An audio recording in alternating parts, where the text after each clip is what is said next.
Hello viewers, তোমরা সবাই কেমন আছো? চলে আসলাম আমার একটি নতুন ভিডিওতে। তো তোমরা এখানে দেখতে পাচ্ছ দুটো ককাটেল পাখি আছে। অনেকেই আবার এগুলোকে কাকাতুয়াও বলে, মানে ছোট কাকাতুয়াও বলে। যারা পাখি চিনে না তারা এই কথাটা বলে বিশেষ করে।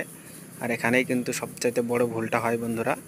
দোকানদাররা এখানে বুঝে যায় যে আপনি পাখি সম্পর্কে আপনার কোনো অভিজ্ঞতা নেই, সেই কারণে আপনাকে দামের দিক দিয়েও কিন্তু অনেক ঠকিয়ে নেয়। তো আপনারা এরকম ভুল কখনোই করবেন না। এগুলো কিন্তু কাকাতুয়া না, এগুলো ককটেল, অ্যালবিনো ককাটেল। আর এই ককাটেলগুলোর একটু মার্কেট ভ্যালু একটু বেশি হয়ে থাকে সব সময়, কারণ রেড আই অ্যালবিনো ককাটেল সত্যিই বন্ধুরা খুবই ভালো, দেখতেও খুব ভালো হয় পাখিগুলো। এই দেখো হ্যান্ড ফিড নেওয়ার জন্য পাখিগুলো কীভাবে আমার হাত হাত খাচ্ছে। আমি হাত দিয়েছি আর এই পাখিগুলো মনে করে যে আমাকে হ্যান্ড ফিড দিচ্ছে, সেই কারণে আমার হাতের কাছে চলে আসছে এইভাবে। তো এই ধরনের পাখিগুলোকে হ্যান্ড ফিড করাতে বন্ধুরা একটু কষ্ট হবে না, খুব ইজিলি হ্যান্ড ফিড করা যাবে পাখিগুলোকে।